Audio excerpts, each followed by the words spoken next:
teaching our kids. The shocking fact is, if you look at that calendar, I'm willing to share that calendar to anyone who wants it. If you add all the dates together, they will spend more than 2.5 months teaching our future generation, our kids, bisexual, homosexual, castration, anything you can, any type of sex. 2.5 months, our kids. How come they don't emphasize in teaching STEM, right? Science, technology, and all that stuff. Why would they spend 2.5 months teaching our kids sexual behaviors? I don't think we need to be taught that because that's for our parents. And then for human history, it seems like we'll keep on multiplying. I think we should be doing good. We don't need them to teach us all this kind of stuff. But if you think deeply, what they're teaching, we will end up with no future. Think about if you have a kid who's a teenager, go to school, say, hey, you can change your sex. Can your teenager change his sex? Can he or she have a future generation? There will be none. How about abortion? None. Right? How about castration, medical intervention, all that stuff? Every single one of those policies will lead to no future. Why we are here? We're here not just for us, also our future, correct?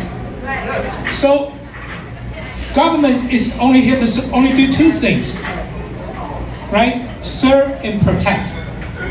They're not serving, they're not protecting. As Teresa, my dear sister said earlier, $950 they can do in California. With the inflation, what's going on, you think they will not increase that number? You think?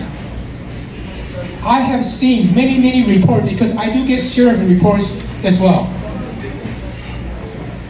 Those who, if you have 100 people go to your office and rob your plane, that they don't even get to be reported anymore on TV or newspaper because that's a common occurrence.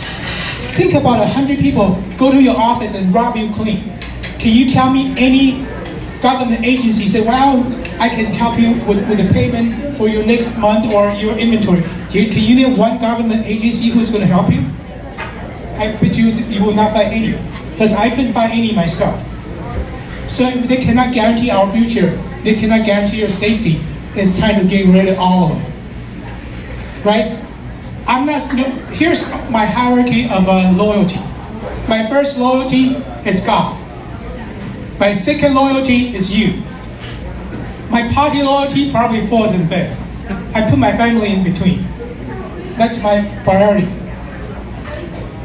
In my 12.5 years serving as a council member, as a mayor twice, I have fulfilled 100% my promise. I actually have for my former neighbor who saw me, and the people live in Walnut. You can go back and see all the things I promised.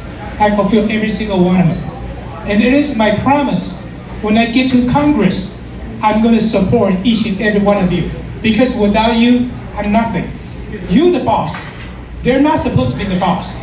I want to talk a little bit about the presidential election, just a little bit.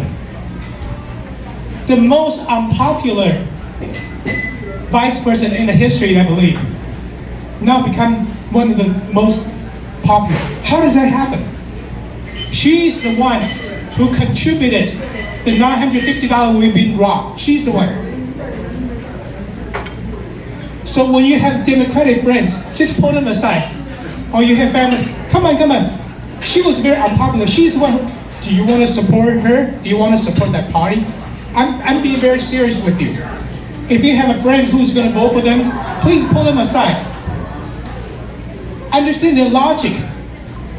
Because when I had an event the other day, last Monday, Dennis Prager, who's very famous and one of the most famous Jewish commentator, he said this: if you believe a man can give birth and menstruate, something is wrong here in your head.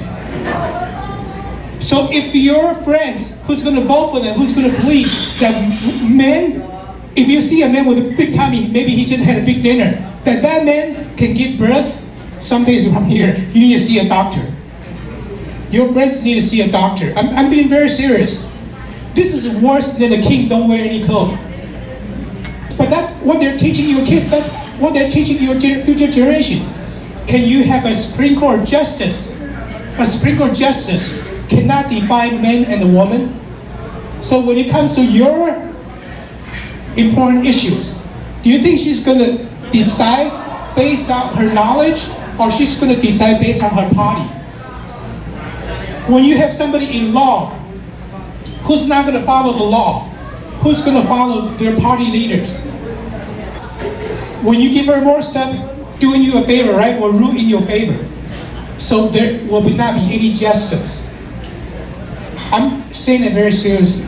So what I want you to do now is when you go home, pull out your phone and record something that you absolutely cannot stand in the current situation. Send to all your friends. I'm sure each of you will have 150 friends. Make sure those 150 friends do the same thing to their friends. How do you verify? When they send it to a friend, please give it to me. When you do that, we will win every single election. When you put the people in politics in check, next time they won't do it because they want to stay in power, right? They will walk that balance very diligently. That's the only way we can, not saving our country, saving ourselves, saving our future generations. So what you need to do again is take your phone, record something you don't like, send it, and have your friends, call your friends aside. Who are you voting for? You're not voting? I'm going to twist your arm. Please better vote. Why do you vote this way? Let's walk the logic. And once you have that, they'll realize, oh yeah, maybe what I'm thinking was not right. That's what you need to do. And then with the people who say, I don't care about politics, you ask them, do you breathe air? Do you breathe air? The air you breathe is actually controlled by politics. How about your mind? It's controlled by politics. How about your wallet? It's controlled by politics. If you don't get involved in politics, even if you cannot vote,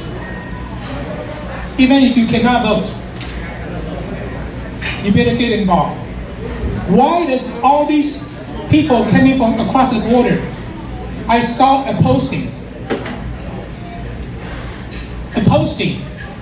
This woman went to the supermarket, she forgot to bring her receipt home. On her receipt, there's $13,000 left on her account. She is not legal. She is undocumented immigrant. How can she receive this much money from our government? That's not government's money. That's all our money. How can she receive that much money? And then we have so many homeless on the streets. So think about that. Do that. Again, we will win every single time. God bless you.